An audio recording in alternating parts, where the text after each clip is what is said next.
All right, guys, welcome back to AK917 Racing Channel. Thought we'd do update on the RLAARLO AK917 that we won, metal version.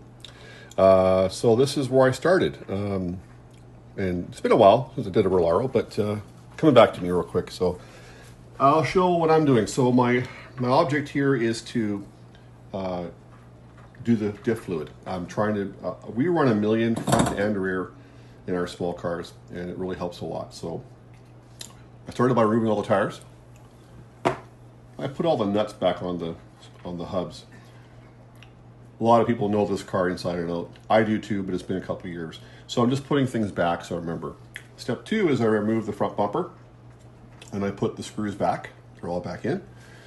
And then I was looking at this and I thought, it came back to me, I thought, I don't have to remove the entire assembly. So basically, your differential is sitting in here. I removed the shock towers, or the shock tower with the shocks, put the screws back. I removed or took off the steering links from the hubs, and then I removed the bolt from the steering bell crank at the top, and these 4 bolts here that hold this top section on. See if I can get it off without. There we go.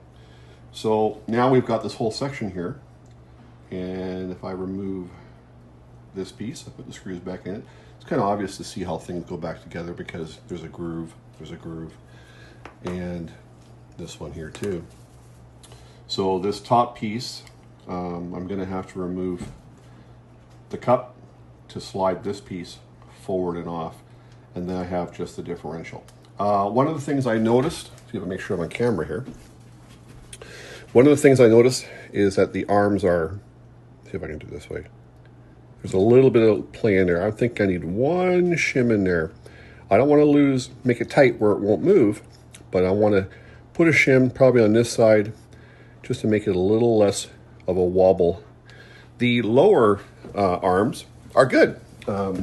There's just a little bit of a wobble, just a slight little wobble. So once again, I might put a real thin shim in there too, just to take away some of that. And then once the diff is treated, put it all back together. So that way I have my shims done, I have my front diff done, and everything's reassembled. And then we'll do the back. I'm going to make carbon side trays for Brandy.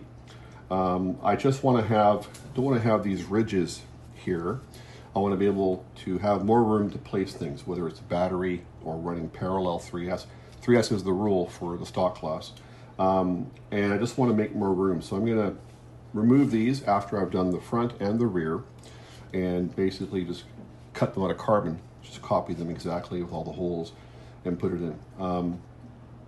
That's where we are right now. That's step 1. So I decided to do the front first. Traditionally, the front's a little harder because all the steering links are there. So I thought I'd go that way.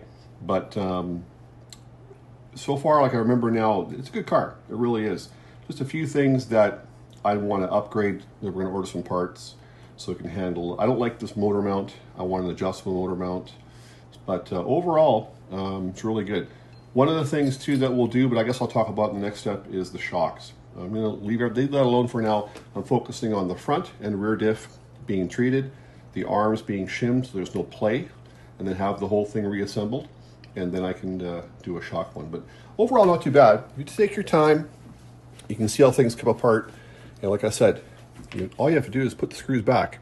You put those screws back, and you won't get lost. I mean, you know, some of the cars you do so much, like the Limitless and the Felonies and stuff, I do them so much that I don't have to. But it's a pretty neat way to do it because you really can't mess up then. So anyway, quick update. So that's what we're doing. We're doing diffs and suspension. And next video, I'll do the shocks.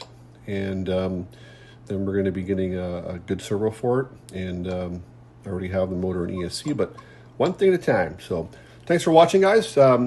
See you for the next one.